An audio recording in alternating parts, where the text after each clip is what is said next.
এক প্রভাবশালী মন্ত্রীর মেয়ে তাদেরই কার ড্রাইভারের ছেলের সাথে প্রেমের সম্পর্কে জড়িয়ে পড়ে। আর একদিন তারা যখন একান্তে সময় কাটাতে একটা হোটেলে গিয়ে ওঠে, সেদিন থেকেই তাদের জীবনে দুর্ভাগ্য নেমে আসে। নিজের এই প্রেমিকা সহ মোট 4টি খুনের দায়ে ফেঁসে যায় ওই ছেলেটি। সে কি আসলেই এই খুনগুলো করেছে, নাকি এর পেছনে রয়েছে অন্য কোনো রহস্য? সেটাই দেখব আজকের গল্প ব্ল্যাক, হোয়াইট অ্যান্ড গ্রেতে। একটি ছেলে যার নাম গল্পে কোথাও জানা যায়নি, তাকে অ্যাকিউজড বলেই সম্বোধন করা হয়েছে, কিন্তু বোঝার সুবিধার্থে আমরা তাকে ঈশান বলে ডাকব। ঈশান, যার বয়স কিনা মাত্র 22 বছর। তার উপর 4টি খুনের দায় রয়েছে, যেই খুনগুলো 1-2 দিনের আশেপাশেই করা হয়। আর ভিকটিম 4 জনের একে অপরের সাথে কোনো প্রকার কানেকশন ছিল না। তো এই 4 জন ভিকটিমের মধ্যে একজন ছিল ঈশানের গার্লফ্রেন্ড জুলিয়েট। সবাই বলে যে সে খুন হয়েছে, কিন্তু এই 2 বছর ধরে খোঁজাখুঁজির পরও জুলিয়েটের ডেড বডি কোথাও পাওয়া যায়নি। ঈশান নিজেও 2 বছর ধরে মিসিং, তাকে কোথায় খুঁজে পাওয়া যাচ্ছে না। তো এমন একটি কেস যেটা কিনা অ্যাকিউজডকে খুঁজে না পাওয়ার জন্য ক্লোজ হয়ে গেছে। সেই সময় এই গল্পে এন্ট্রি হয় একজন জার্নালিস্টের, যে কিনা এই আনসলভড মিস্টেরিয়াস কেসটি নিয়ে একটি ডকুমেন্টারি বানানোর জন্য আসে। এরপরই সে এই কেসের ইনভেস্টিগেশন অফিসার শান্তানু, তার অ্যাসিস্ট্যান্ট পুলিশ মালা আর জুলিয়েটের বান্ধবী স্নেহা, এদেরকে নিয়ে একটি ইন্টারভিউ সেশন শুরু করে, যেখানে সে কথা বলার জন্য জুলিয়েটের বাবা মাকেও ডেকেছিল। কিন্তু তারা মিডিয়া বা কারো সাথেই এই ব্যাপারে কোনো ইন্টারভিউ দিতে রাজি ছিল না। এ কারণে এদের 3 জনকে নিয়ে ইন্টারভিউ শুরু করে দেয় সেই জার্নালিস্ট। এরপরই আমাদেরকে ডকুমেন্টারির মাধ্যমে কখন কি হয়েছিল তা দেখানো হয়, আর তার মাঝে মাঝে এই ডকুমেন্টারির চরিত্রদের রিয়েল লাইফ চরিত্রগুলোর ইন্টারভিউ দেখানো হয়। শুরুতে আমরা একটা ইন্টারনেট ক্যাফে দেখতে পাই, যার মধ্যে বসে ঈশান এবং জুলিয়েট মেক আউট করছিল। তো এখানে বলে দেই, জুলিয়েট হলো একজন প্রভাবশালী মন্ত্রীর মেয়ে, আর ঈশানের বাবা সেই মন্ত্রীর ড্রাইভার। সেখান থেকেই তাদের পরিচয়। তারপর তারা এখন মূলত একে অপরের সাথে সিচুয়েশনশিপে আছে, অর্থাৎ তাদের মধ্যে কোনো কমিটমেন্ট নেই, কিন্তু তারা একসাথে ফিজিক্যাল রিলেশনশিপে থাকছে। তো সেদিন জুলিয়েট ঈশানকে বলে যে তারা আর কত শুধু কিস করবে, তাদের এখন শারীরিক সম্পর্কের দিকে যেতে হবে। আর সে একটি হোটেলের খোঁজ পেয়েছে, যেই হোটেলের নাম হলো ওয়েলকাম হোম। সেখানেই আজ রাতে তারা লুকিয়ে যেতে পারে। আর ঈশানের বাবার কাছে তার বাবার গাড়িও থাকে। তো ঈশান সেই গাড়ি চুপি চুপি নিয়ে তার বাসার সামনে আসবে। সে তখন বাসা থেকে লুকিয়ে বের হয়ে একসাথে হোটেলে যাবে। এরপর রাতে দেখা যায় ঈশান জুলিয়েটের বলা কথা মতোই কাজ করে। রাতে সে প্রথমে সে যে বের হচ্ছে তা মেসেজ করে জুলিয়েটকে জানিয়ে দেয়। এরপরই দরজা দিয়ে বের না হয়ে ছাদ দিয়ে নিচে লাফ দেয়, কেউ যেন তাকে দেখতে না পায়। এভাবেই সে গাড়িটি নিয়ে বেরিয়ে পড়ে। এরপর সে রাস্তায় একটা মেডিকেল শপ থেকে একটা প্রোটেকশনও কিনে নেয়। তারপরই চলে আসে জুলিয়েটের বাসার সামনে। এইদিকে তখন জুলিয়েটকে দেখানো হয়, সেও চুপচাপ চারিদিক ঠিক করে দেখে দেয়াল টপকে বাসা থেকে বের হয়। তারপর একটু সামনে গিয়ে গাড়ি দাঁড়িয়ে থাকতে দেখেই দ্রুত গাড়িতে উঠে পড়ে। তখনই আমাদেরকে রিয়েল লাইফ জুলিয়েটের বন্ধু স্নেহাকে দেখানো হয়। সে ইন্টারভিউয়ারকে জানায় যে জুলিয়েটের তার পরিবারের কারো সাথে কোনো ভালো সম্পর্ক ছিল না, তারা কেউ একে অপরের সাথে বেশি কথাও বলতো না, কিন্তু জুলিয়েট তার সাথে সব সময় সবকিছু শেয়ার করত। এই জন্য স্নেহা জানে যে জুলিয়েটের সাথে ঈশানের কেমন সম্পর্ক ছিল। আর জুলিয়েটের নিখোঁজ হওয়ার রাতেই জুলিয়েট স্নেহাকে মেসেজ করে জানিয়েছিল যে সে ঈশানের সাথে হোটেলে যাচ্ছে, অর্থাৎ তাদের মধ্যে শারীরিক সম্পর্ক 2 জনের মতেই হয়। তো আবারও গল্পে দেখানো হয় যে জুলিয়েট আর ঈশান মিলে হোটেলের উদ্দেশ্যে যেতে থাকে। তখন জুলিয়েটকে ডিপ্রেশন পিল খেতে দেখে ঈশান তার কাছে জিজ্ঞেস করে যে সে এটা খায় কেন। জুলিয়েটের তখন এটা মনে হয় যে ঈশান হয়তো এই সম্পর্ক নিয়ে একটু বেশি ভাবতে শুরু করেছে, তাই সে তখন ঈশানকে বলে যে তারা এই সম্পর্কটাকে সবসময় সিম্পল রাখবে, আর তারা এভাবেই মজা করবে, একসাথে টাইম স্পেন্ড করবে, তাই এসব নিয়ে তো ভাবার দরকার নেই। সেটা ভালো করে বুঝিয়ে বললে ঈশান তার কথা বুঝতে পারে আর মেনেও নেয়। এখান থেকে দৃশ্য পরিবর্তিত হলে আমাদেরকে আরেকজন ভিকটিমকে দেখানো হয়। তার নাম হলো সানি। সে হলো একজন ড্রাইভার, যে কিনা একজন বসের আন্ডারে ছিল এবং বসের অর্ডার পেলে ক্লায়েন্টদেরকে তাদের লোকেশন থেকে পিক করে গন্তব্যে পৌঁছে দিত। সানির ওয়াইফের ভাষ্যমতে সানি অনেক ভালো মানুষ ছিল, তাদের পরিবারে একটা বাচ্চা মেয়েও আছে। সানি সবসময় মেয়েটিকে অনেক ভালো করে পড়াশোনা করানোর কথা ভাবত। তো যেদিন জুলিয়েট বাসা থেকে ঈশানের সাথে বের হলো, সেদিন এইদিকে সানির বস তাকে সুধীর চৌহান নামের একজন পুলিশ অফিসারকে একটি হাসপাতাল থেকে রিসিভ করে নাগপুর পৌঁছে দেওয়ার কাজ দিল। সানি তখন সেখানে পৌঁছায়, কিন্তু তার গাড়ির অবস্থা বেশি ভালো ছিল না, তাই সে তার বসকে কল করে এই নিয়ে বলতে থাকে। এরপরই সে সেই হাসপাতালে পৌঁছে যায়। সেখান থেকে সে সুধীরকে রিসিভ করে। আর এই সুধীর হলো আর একজন ভিকটিম, যাকে সুধীরের একটু আগেই চোখে ট্রিটমেন্ট হয়েছে, এজন্য সে এখন একটু ঘোলা ঘোলা দেখতে পাচ্ছে। ডাক্তার বলেছে যে চোখ ঠিক হতে একদিন বা কিছু ঘন্টা সময় লাগবে। সানি তখন তার ক্লায়েন্ট সুধীরকে নিয়ে যত্ন করে সিটে বসিয়ে দেয়। এরপরই তার বসের সাথে ফোন থেকে তার লাইভ লোকেশন শেয়ার করে, যাতে করে সে কখন কোথায় আছে তা তার বস দেখতে আর জানতে পারে। অন্যদিকে আবারও আমাদেরকে ঈশান এবং জুলিয়েটকে দেখানো হয়। তারা হোটেলে পৌঁছে যায়। তো জুলিয়েটের বাবার গাড়ি যে কেউ চিনে ফেলতে পারে, এজন্য হোটেলের পেছন দিক গিয়ে ঈশান গাড়িটি পার্ক করে। এরপরই জুলিয়েট তার মুখ কাপড় দিয়ে বেঁধে নেয়, যাতে করে কেউ তাকে চিনতে না পারে। এরপরই তারা তাদের হোটেল রুমের দিকে যেতে থাকে, যা সিসিটিভি ফুটেজে ধরা পড়ে। তখনই আমাদেরকে অফিসার শান্তনুকে দেখানো হয়। সে জানায় যে তারা দুজন হোটেলে যাওয়ার 30 মিনিটের মাথায় বাইরে থেকে ছেলেটিকে জুলিয়েটের লাশ কোলে করে গাড়িতে তুলতে দেখা যায়। আর যা দেখেই তারা ধারণা করে যে হয়তো ঈশান জুলিয়েটের সাথে জবরদস্তি করার চেষ্টা করেছে। মেয়েটি তাকে আটকালে ঈশান তাকে জানালা থেকে বাইরে ফেলে দেয়, আর তখনই মেয়েটি মারা যায়। আর ঈশান লাশটিকে নিয়ে সেখান থেকে পালায়।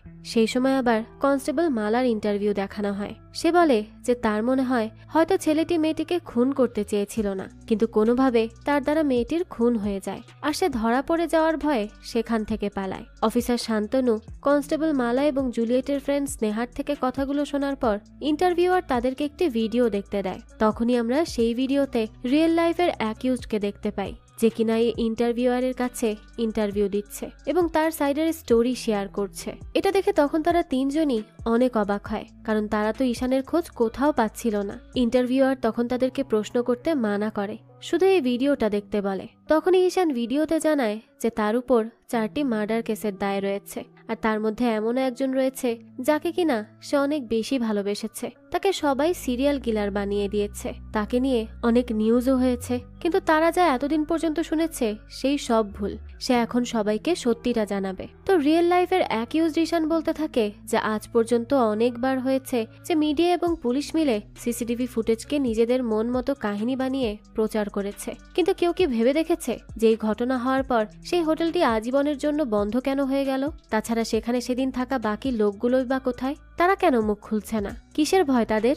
এরপরই জুলিয়েটের বাবা মা কেন ইন্টারভিউতে আসেনি? আর এই ইন্সপেক্টর শান্তনু, সে ভালো মানুষের মুখোশ পরে আছে, কিন্তু সে ভালো মানুষ ছিল না। এরা সবাই মিলিত ছিল, আর সে সবার মুখোশ খুলবে, যার ফলে অনেকেরই অনেক সমস্যা হবে। তো এরপরই দেখানো হয় ক্রাইমের রাতের দৃশ্য। ঈশান এবং জুলিয়েট মিলে আগে থেকেই রুম বুক করে রেখেছিল। এরপরই কাউন্টারে এসে চেক ইন করে তারা দুজনই তাদের রুমে চলে যায়। সেখানে গিয়ে ঈশান আগে সব জায়গায় ভালো করে চেক করতে থাকে যে সেখানে কোথাও কোনো ক্যামেরা আছে কিনা। তো সব জায়গা চেক করে সে আর জুলিয়েট কাছাকাছি আসতে শুরু করে, আর শারীরিক সম্পর্ক করার আগে জুলিয়েট ব্যাগ থেকে আবারও ডিপ্রেশন পিল বের করে অনেকগুলো খেয়ে ফেলে। কিন্তু ঈশান বলে যে সে প্রোটেকশন তো গাড়িতেই ফেলে এসেছে, তাকে তখনই সেটি আনতে নিচে যেতে হয়। কিন্তু সে সেটা নিয়ে আসবে, তখনই দেখে যে সেখানে তো পুলিশের রেইড পড়েছে। পুলিশ সব রুম থেকে কাপলদের নিয়ে নিয়ে ভ্যানে তুলছে। এটা দেখে ঈশান তখন অনেক বেশি ঘাবড়ে যায়। সে তখনই পেছন থেকে তার রুমের কাছে আসে। এরপরই একতলা কোনোভাবে বেয়ে উপরে উঠে জুলিয়েটের কাছে চলে যায়, আর তাকে গিয়ে বলে যে পুলিশের রেইড পড়েছে। এই শুনেই তো সে তাড়াতাড়ি করে রেডি হয়ে বেলকনি থেকে নিচে নামে, কিন্তু তারা যেখানে নেমে দাঁড়ায় সেখানে তো পানি রাখা ছিল, যার জন্য দৌড় দিতে গিয়েই জুলিয়েট সেখানে পড়ে যায়। সাথে সাথে মাথায় আঘাত পেয়ে সে সেখানেই অজ্ঞান হয়ে পড়ে। এটা দেখে তো ঈশান প্রথমে তাকে জাগানোর চেষ্টা করে, কিন্তু সে না উঠলে সে তাকে কোনো মতে কোলে করে নিয়ে গাড়ির কাছে যায়। এরপরই সামনের সিট ডাউন করে তাকে শুইয়ে দিয়ে গাড়ি নিয়ে সেখান থেকে পালাতে থাকে। অনেকটা দূরে যাওয়ার পর ঈশান আবারও জুলিয়েটকে ডাকে, তাকে জাগানোর চেষ্টা করতে থাকে, কিন্তু জুলিয়েট না উঠলে সে তো ভয়তে ভয়তে তার নাকের কাছে আঙুল ধরে। তখনই সে টের পায় যে জুলিয়েট তো শ্বাস নিচ্ছে না। এটা দেখেই সে বুঝতে পারে যে জুলিয়েট আসলে মারা গেছে। এই পর্যন্ত ভিডিও দেখে আর ঈশানের কথা শুনে শান্তনু বলতে থাকে যে ছেলেটা অনেক বেশি চালাক। সে এখন বলছে যে মেয়েটি নাকি স্লিপ করে মাথায় আঘাত পেয়ে মারা গেছে। তাহলে বাকি 3টা মানুষও কি এভাবে মারা গিয়েছে নাকি? সব ছেলেটার বানানো মিথ্যা কথা। তাছাড়া মেয়েটি অনেক ভালো ঘরের মেয়ে, সেই ছেলেটির সাথে যে কোনোদিন সম্পর্ক করতে পারে তা সে কখনোই বিশ্বাস করবে না। আর তারা তাদের প্রেমের কোনো এভিডেন্সও পায়নি। তখনই স্নেহা বলে যে একজন মানুষ এটা কেন মানতে চায় না যে একটা ভালো ঘরের মেয়ে কখনো ছোট ঘরের কারোর সাথে সম্পর্ক করবে না, বা একটি ভালো ঘরের মেয়ে কোনো ছেলের সাথে শারীরিক সম্পর্কে জড়াতে চাইতে পারে।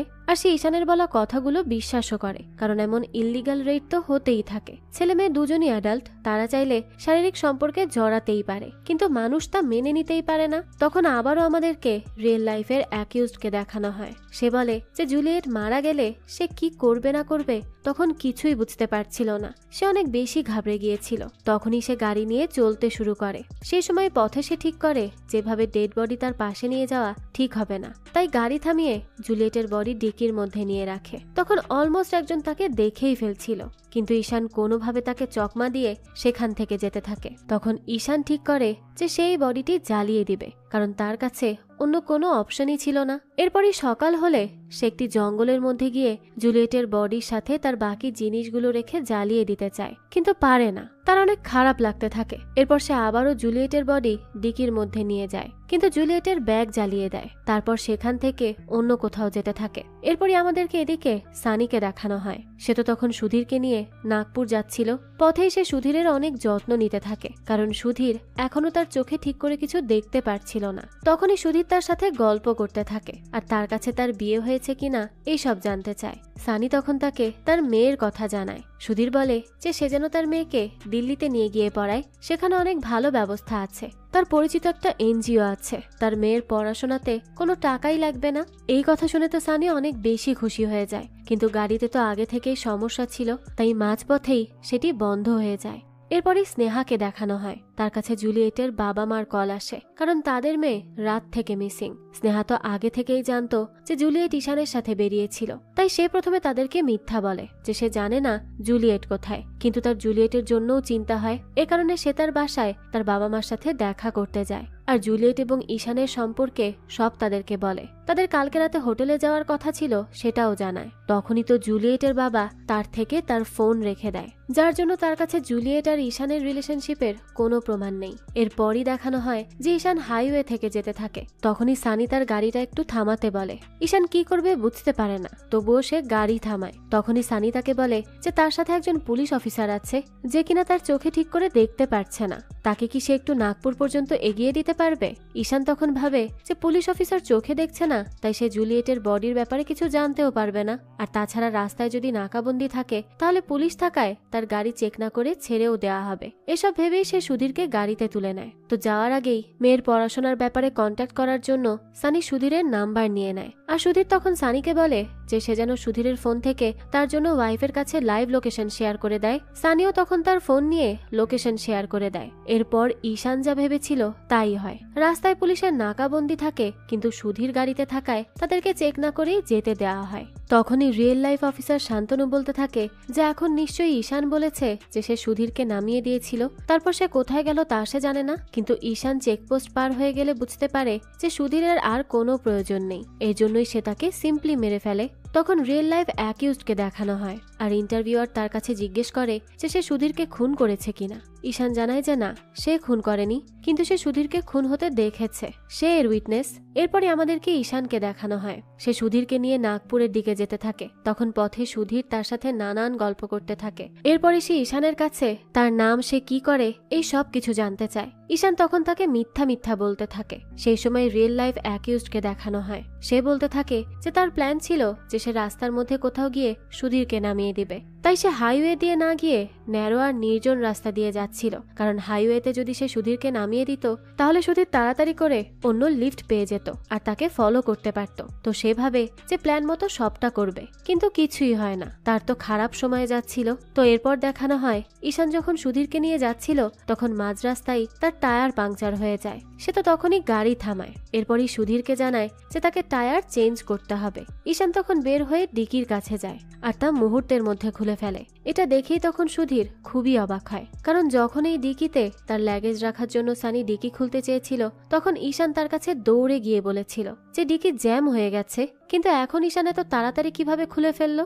ঈশান তখন জুলিয়েটের বডি দেখে আর নিজেকে আটকাতে পারে না, সেখান থেকে একটু দূরে দৌড়ে চলে যায় আর সেখানে গিয়েই কাঁদতে থাকে, কারণ সে হয়তো তাকে ভালোবেসে ফেলেছিল। যাক, তো এরপরই সে নিজেকে শান্ত করে আর সেখানে এসে টায়ার চেঞ্জ করে, কিন্তু সে গাড়ির মধ্যে ঢুকতে যাবে তখনই তার অনেক বমি পায় আর একটু দূরে গিয়ে সে বমি করতে থাকে। এই সুযোগে সুধীর গাড়ি থেকে কোনোভাবে বের হয়ে যায়। সে তো এখনো চোখে ঝাপসা দেখছিল, কিন্তু সে বুঝতে পারে যে ডিকির মধ্যে কিছু তো একটা রয়েছে আর ঈশানের মধ্যেও কোনো সমস্যা আছে। সে যেহেতু পুলিশ, তাই এগুলো খুব সহজেই আঁচ করতে পারছিল, তাই সে লুকিয়ে ডিকির কাছে যায়। আর সে যেহেতু চোখ দিয়ে ভালো করে দেখতে পাচ্ছিল না, তাই ফোন বের করে জুলিয়েটের লাশের ছবি তুলে নেয়। এরপরে সে সেখান থেকে জঙ্গলের মধ্যে পালাতে থাকে। এদিকে ঈশান গাড়ির কাছে এসে দেখে যে সেখানে তো গাড়ির ডিকিটা খোলা আর সেখানে সুধীরও নেই। এতেই তো সে বুঝতে পেরে যায় যে সুধীর সবটা জেনে গেছে, তাই সে তখন তাকে খুঁজতে শুরু করে। এদিকে সুধীর তখন দৌড়াতে দৌড়াতে ইন্সপেক্টর শান্তনুকে কল করতে থাকে, কিন্তু সে তো তখন তার ফোন রিসিভ করে না। সেই সময় সুধীর শান্তনুর ফোনে তার তোলা জুলিয়েটের লাশের ছবিটি পাঠিয়ে দেয়। ততক্ষণে সেখানে ঈশানও চলে আসে আর তাদের মধ্যে বেশ ধস্তাধস্তি শুরু হয়ে যায়। সুধীর না দেখতে পারলেও কি হয়েছে, সে তো ঠিকই ঈশানকে টাফ ফাইট দিতে থাকে। ঈশান তখন কোনোভাবে তার থেকে ফোনটা নিয়ে সেটা ভেঙে ফেলে আর তখনই শান্তনু সুধীরের কল পেয়ে তাকে কল ব্যাক করে, কিন্তু সুইচ অফ পায়। তারপরই সে সেই ছবিটি দেখে বুঝতে পারে যে সুধীর নিশ্চয়ই কোনো বিপদে পড়েছে, তাই সে সেই ফোনের লোকেশন অনুযায়ী যেতে শুরু করে। এরপরই দেখানো হয় ফাইট করতে করতে সুধীর আর ঈশান আবারও গাড়ির কাছে চলে আসে। তখন ঈশান গাড়িতে উঠেই সেখান থেকে পালানোর চেষ্টা করতে থাকে, কিন্তু তখনই সুধীর গাড়ির সামনের গ্লাস ভেঙে দেয়। এরপরই সে ঈশানকে আবারও ধরে ফেলে আর এইবার সে ঈশানের গলা চেপে ধরে। ঈশান ছাড়ানোর জন্য আপ্রাণ চেষ্টা করছিল, কিন্তু কোনোভাবেই সে নিজেকে ছাড়াতে পারছিল না। এক পর্যায়ে গিয়ে সে মনে করে যে সবকিছু এখানেই শেষ, তার হয়তো এখানেই মৃত্যু হয়ে যাবে, কিন্তু বিধাতার প্ল্যান তখন আলাদা ছিল। ঈশান আরো বলে যে তার কখনো বিধাতার উপর তেমন কোনো বিশ্বাস ছিল না, কিন্তু তখন যা ঘটলো তা দেখার পর সে বুঝতে পেরেছে যে কিছু একটা তো আছে। তো গল্প আবারও দেখানো হয় যে সুধীর অলমোস্ট ঈশানকে গলা চেপে মেরে ফেলছিল। তখনই সে কল্পনা করতে থাকে যে ডিকির মধ্যে থেকে জুলিয়েট বেরিয়ে এসেছে, আর তখনই সে ঈশানকে বাঁচানোর জন্য পাশে থাকা একটি কাঠ নিয়ে সরাসরি সুধীরের মাথায় আঘাত করে। এরপরই সুধীর অজ্ঞান হলে তার মাথায় পাথর দিয়ে আঘাত করতে করতে তাকে সেখানেই মেরে ফেলে। এই দেখতে দেখতে ঈশান অজ্ঞান হয়ে যায়, কিন্তু তখনই আমাদেরকে দেখানো হয় যে জুলিয়েট বেঁচে আছে আর সে তখন ঈশানকে অজ্ঞান অবস্থায় দেখে তাকে জাগানোর চেষ্টা করতে থাকে। এরপরও সে না উঠলে জুলিয়েট তাকে সিপিআর দেয়। তখন যে ঈশানের জ্ঞান ফেরে, কিন্তু তখন সে সেখানে জুলিয়েটকে দেখতে পেয়ে অনেক বেশি অবাক হয়ে যায় আর পাশে সুধীরের মরাদেহ পড়ে থাকতে দেখে সে বুঝতে পারে যে সে এতক্ষণ যা দেখছিল তা হ্যালুসিনেশন ছিল না, জুলিয়েট আসলেই বেঁচে উঠেছে এবং সুধীরকে এভাবে মেরে ফেলেছে। তখন তো ঈশান অনেক বেশি ঘাবড়ে যায়। জুলিয়েট তখন তার কাছে জানতে চায় যে এই লোকটাকে, আর লোকটা তাকে মারতেই বা কেন চাচ্ছিল। এদিকে তখন ঈশানের মুখ থেকে এটা শুনে তো অফিসার শান্তনু অনেক বেশি অবাক হয় আর তখন সে বলে যে এখন এই ছেলেটি মেয়েটিকে জীবিত বানিয়ে দিল, কোনো মানে হয় এসবের? মেয়েটি বেঁচে কিভাবে উঠতে পারে? তো তার কাছে এটা মিথ্যা লাগতে থাকে আর বলে যে ঈশান বুদ্ধি করেই এই গল্প সাজিয়েছে যাতে নিজে ভিকটিম সেজে সে মেয়েটির ঘাড়ে দোষ দিতে পারে। তো শান্তনুর কাছে এগুলো মিথ্যা বলে মনে হলেও তখন আমাদেরকে রিয়েল লাইফে স্নেহার মতামত জানানো হয়। স্নেহা তখন বলে যে সে বিশ্বাস করে যে জুলিয়েট এমন পরিস্থিতিতে এমন কাজই করবে, কোনোভাবে তো সে ঈশানকে বাঁচানোর চেষ্টা করবে। তখন মাথায় মারা ছাড়া তো অন্য কোনো অপশনই থাকে না। এরপরই আমাদের মালাকে দেখানো হয়। সে বলতে থাকে যে তার মানে ছেলেটির ভাষ্যমতে জুলিয়েট এখনো বেঁচে আছে। যদি সে বেঁচেই থাকবে তাহলে সে সামনে এসে তার স্টেটমেন্ট কেন দিচ্ছে না? সে স্টেটমেন্ট দিলেই তো কেসটা সলভ হয়ে যায়। এরপরই দেখানো হয় শান্তনুকে। সে বলে যে মেয়েটা মারা গেছে আর এই ছেলেটা সেই মৃত মেয়েটিকেই খুনি বানিয়ে দিল। এই ছেলের তো মাথায় সিরিয়াস সমস্যা আছে। তো তখনই সে ইন্টারভিউয়ারের কাছে জানতে চায় যে সে কি ঈশানের সেই দিনের ভাইরাল ভিডিও দেখেছে। তো কি সেই ভাইরাল ভিডিও তা তো আমরা কিছুক্ষণ পরই জানতে পারবো। তখনই রিয়েল লাইফের অ্যাকিউজড ঈশানকে দেখানো হয়। সে বলতে থাকে যে মূলত জুলিয়েট তখন মাথায় আঘাত পাওয়ায় এবং তার আগে অনেকগুলো ডিপ্রেশনের ওষুধ খাওয়ায় কোমাতে চলে গিয়েছিল, আর জুলিয়েট এতক্ষণ কি হয়েছে না হয়েছে তার কিছুই জানতো না। ঈশান তখন তাকে সবটা জানায়। এরপরই জুলিয়েট তার কাছে জানতে চায় যে তার গা থেকে ডিজেলের গন্ধ কেন বের হচ্ছে, ঈশান কি তাকে পুড়িয়ে দিতে চাচ্ছিল। তখন ঈশান বলে যে সে তাকে না, তার বডিকে পুড়িয়ে দিতে চাচ্ছিল, কিন্তু সে পোড়াতে পারেনি। আর এর কারণ হয়তো সে জুলিয়েটকে অনেক বেশি ভালোবেসে ফেলেছে।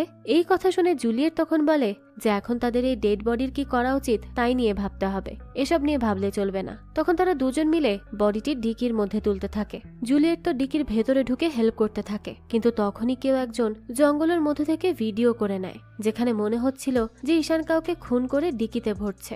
ঈশান তখন ছেলেটিকে দেখতে পেয়ে তাকে ফলো করতে থাকে, আর এদিকে জুলিয়েট ডিকি বন্ধ করে গাড়ি চালিয়ে সেখান থেকে পালাতে থাকে। এরপরই দেখানো হয় ইন্টারভিউয়ারের কাছে এক নতুন চরিত্রের এন্ট্রি হয়, যার নাম হলো রাও। আর ঈশানের ভাষ্যমতে রাও জুলিয়েটের বাবার লোক ছিল, আর শান্তনুর কথা মতো তাদেরকে ফলো করছিল। তখন এই ব্যাপারে শান্তনুর কাছে জানতে চাওয়া হয়। তখন সে বলে যে বিষয়টা সম্পূর্ণ মিথ্যা, সে জানেও না যে এমন কোনো মানুষের এক্সিস্টেন্স রয়েছে কিনা। তখনই দেখানো হয় ইন্টারভিউয়ারের কাছে রিয়েল লাইফ রাও আসে আর তার ইন্টারভিউ দিতে শুরু করে। সে বলে যে সে জুলিয়েটের বাবার লোক ছিল, মন্ত্রী মানুষ, মেয়ে নিখোঁজ হয়েছে, এর জন্য পুলিশ কেস ফাইল না করে কাজটি করতে চেয়েছিল। তাই সে অফিসার শান্তনুকে আনঅফিসিয়ালি ইনভেস্টিগেশন করতে বলে, আর রাওকে শান্তনুর সাথে সাথেই থাকতে বলে। তখন ইন্টারভিউয়ার তাকে বলে যে শান্তনু তো ডিনাই করেছে যে সে রাওকে চেনে। রাও তখন বলে যে এসব মানুষ তাদের মতো মানুষের সাথে পরিচয় থাকার ব্যাপারটা যে স্বীকার করবে না, এটা তো স্বাভাবিক। তো এরপরই সে জানায়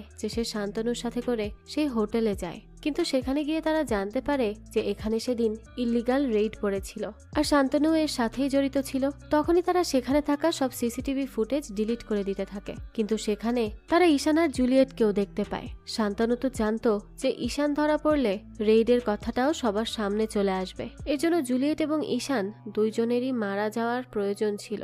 একজন তো মারা গিয়েছেই, এখন রাওয়ের উপর হুকুম আসে যে তাকে ঈশানকে খুঁজে বের করে মেরে ফেলতে হবে। রাও তখন আরো বলে যে ছেলেটিকে মারা অনেক ইম্পর্টেন্ট ছিল, কিন্তু সে ছেলেটিকে মারতে কেন পারলো না তা পরে বলবে।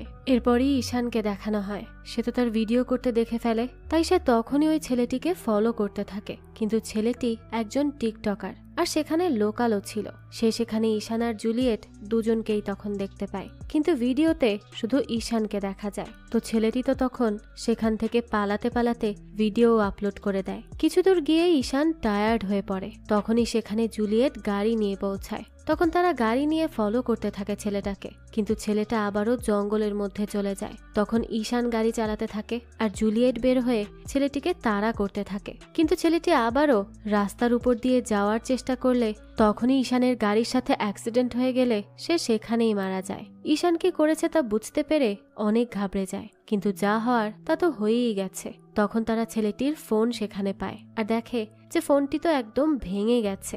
এরপর তারা সেখান থেকে চলে যেতে থাকে। এসব শুনে রিয়েল লাইফের শান্তনু বলতে থাকে যে ছেলেটি অনেক বেশি স্মার্ট, সে পলিটিশিয়ানের মেয়ে কিংবা পুলিশকে মেরে ফেলার দায় নিল না, কিন্তু একটা সাধারণ গ্রামের ছেলের মৃত্যুর দায় নিল, যাতে করে তার শাস্তি কম হয়। কিন্তু গ্রামের ছেলেটির মৃত্যু যদি অ্যাক্সিডেন্টের মাধ্যমে হতো তাহলে তার গায়ে টায়ারের নিশান সহ আরো অনেক এভিডেন্স পাওয়া যেত, কিন্তু তেমন কিছুই তারা পায়নি। আর তখনই রিয়েল লাইফ অ্যাকিউজডকে দেখানো হয়। সে বলে যে ছেলেটির পরিবারকে যেভাবে সাহায্য করা যায় সে তাকে সেভাবেই সাহায্য করতে চায়। তো এরপরে আমরা গল্পে ফিরে আসি। শান্তনু তখন রাওয়ের সাথে ছিল।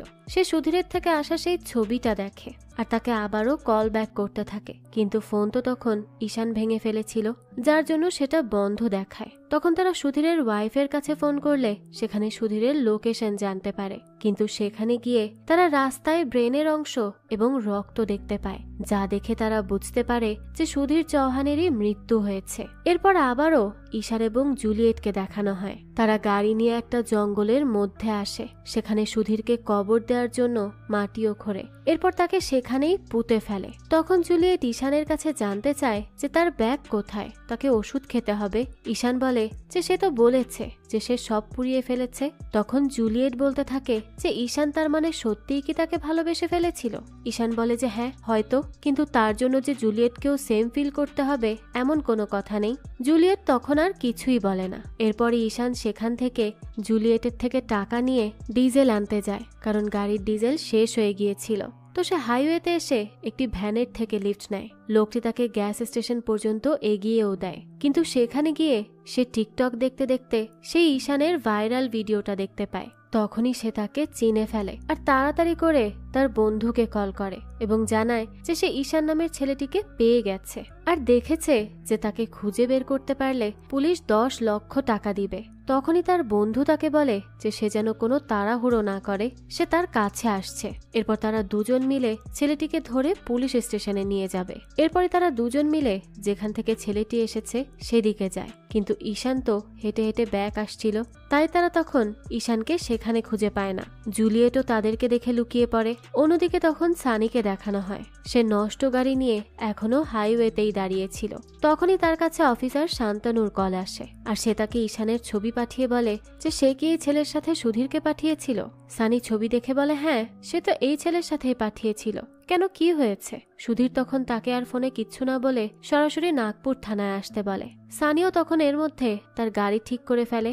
এরপরই গাড়ি নিয়ে সে নাগপুরের দিকে যেতে থাকে, কিন্তু পথে সে ঈশানকে সেই গলির মধ্যে ঢুকতে দেখতে পায়, যা দেখে সে সাথে সাথে সুধীরকে কল করে। এরপরে সে সেই জায়গার এবং ঈশানকে দেখার কথা জানায় আর গাড়ি নিয়ে সেই দিকেই যেতে থাকে। কিন্তু সেখানে তো আগে থেকেই সেই দুটো লোক ঈশানকে ধরার জন্য খুঁজছিল। সেখানে সানি গাড়ি নিয়ে গেলে তখনই ঈশান এবং জুলিয়েট দুজনই লুকিয়েছিল। তো সেই ছেলে দুটো তো সানিকেও এই ক্রাইমের সাথে জড়িত মনে করে। এই জন্য তারা গাড়ি থামিয়ে তার মাথায় আঘাত করে, যে কারণে সানি সেখানেই অজ্ঞান হয়ে যায়। এটা দেখে তখন সেই ছেলে দুটো অনেক ভয় পেয়ে যায় আর তাদের ভ্যান নিয়ে পালায়। তারা চলে গেলেই জুলিয়েট এবং ঈশান সানির কাছে আসে। ঈশান দেখে সানি তো এখনো বেঁচে আছে, তো সে তখন তাকে তাদের আগের গাড়িতে বসিয়ে রাখে যাতে তার মাথা থেকে রক্তক্ষরণ না হয়। এরপরই সে তাকে পানিও খাইয়ে দেয়। তারপর তাকে সেখানে রেখে তারা সানির গাড়ি নিয়ে সেখান থেকে চলে যেতে থাকে। কিন্তু তখনই জুলিয়েট ঈশানকে জিজ্ঞেস করে যে ওই ছেলে দুটো তাকে কেন খুঁজতে এসেছিল। তখন ঈশান বলে যে সবাই কি মনে করছে, যে সে জুলিয়েটকে কিডন্যাপ করেছে।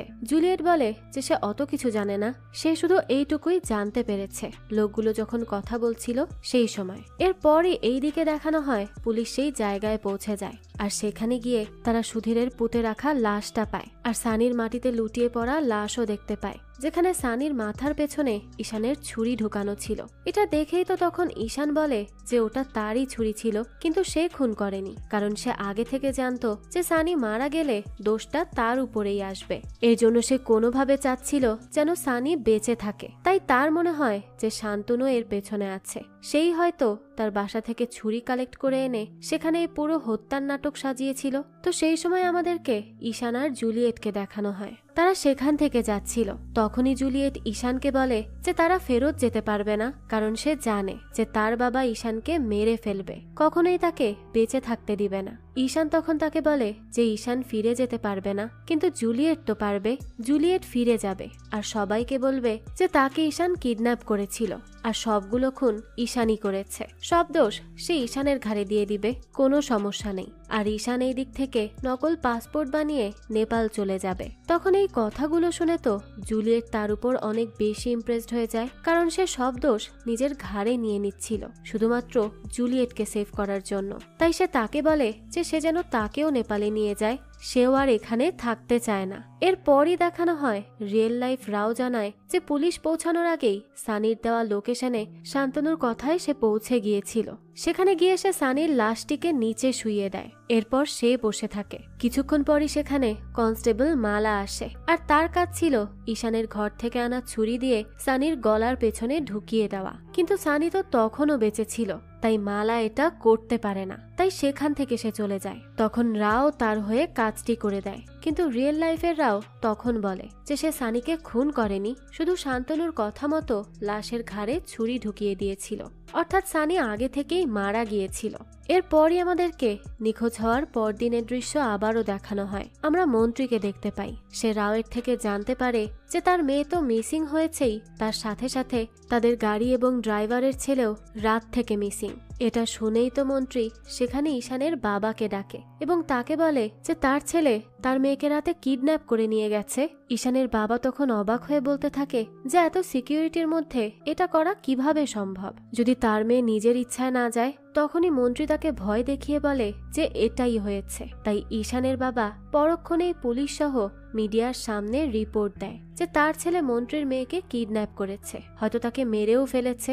অর্থাৎ সে মন্ত্রীর ভয়ে তারই শিখিয়ে দেওয়া মতো কথা বলে, এছাড়া তার হাতে আর কোনো উপায় ছিল না। এরপর আমাদেরকে আবারও ঈশান এবং জুলিয়েটকে দেখানো হয় তারা নেপালের বর্ডারের উদ্দেশ্যে রওনা হয়। এরপর অনেক দূর পর্যন্ত তারা পৌঁছেও যায়। তখনই এক জঙ্গলের মধ্যে তারা গাড়িতে ঘুমিয়েই রাত কাটায়। সকালে উঠে তখন তারা দুজনই নতুন জীবন শুরু করার জন্য প্রস্তুত ছিল। সেই সময় জুলিয়েট একটু বাইরে যায়, তখন ঈশান শুয়েই ছিল, কিন্তু সেই সময় আচমকা সে তার সিটের নিচে ফোন ভাইব্রেট করার শব্দ পায়। সে তো অনেক খোঁজাখুঁজি করতে থাকে আর সেখানে ফোনটাও পেয়ে যায়, অর্থাৎ সানির ফোন তো সেখানেই রয়ে গিয়েছিল। আর সানির ফোনে তো আগে থেকেই লাইভ লোকেশন অন করা ছিল। এটা দেখে তো ঈশান আর জুলিয়েট দুজনই অনেক বেশি প্যানিক করতে থাকে, কারণ এখন তো তাদেরকে লোকজন ধরে ফেলবে। তারা কোথায় আছে এটা তো সবাই সহজেই জানতে পারবে, তাই তারা দ্রুত ফোন থেকে লোকেশনটা অফ করে দেয়। এরপরে তারা সেখানে একটা গাড়ি আসার শব্দ শুনতে পায়, তাই দ্রুত জঙ্গলের মধ্যে গিয়ে লুকিয়ে পড়ে। দেখা যায় তখন সেই গাড়ি থেকে রাও বের হয়। সে তো মন্ত্রীর কথা মতো সেখানে ঈশানকে মেরে ফেলার জন্য এসেছিল। এসব দেখে তো ঈশান আর জুলিয়েট তখন কোনোভাবে সেই জঙ্গলের মধ্য দিয়ে পালাতে থাকে। রাও তাদের চলার শব্দ পেয়ে তাদেরকে ফলো করতে থাকে, কিন্তু সে তো তখনও জানতো না যে জুলিয়েট বেঁচে আছে। এইদিকে ঈশান আর জুলিয়েট মিলে তো একটা নদীর কাছে চলে আসে। তারা তখন কোনো মতে হেঁটে হেঁটে সেই নদী তাড়াতাড়ি করে পার করে, কিন্তু তখনই সেখানে থাকা একজন লোকাল লোক তাদেরকে দেখে ফেলে। তারা তো তখন অনেক বেশি ঘাবড়ে যায়, কিন্তু এরপরই তারা পাশে গিয়ে লুকিয়ে পড়ে। তখন সেখানে রাও চলে আসে। সে তো এসেই লোকটির কাছে জানতে চায় যে সে কি কাউকে এইদিকে যেতে দেখেছে, কিন্তু লোকটি তাকে কিছুই জানায় না। তখন এটা দেখে তো রাও সেখান থেকে চলে যায়। ঈশান এবং জুলিয়েট তখন এই সুযোগে সেখান থেকে নদী ধরে হাঁটতে থাকে। অনেক দূর হাঁটতে হাঁটতে তারা একটা গ্রামের কাছাকাছি চলে আসে।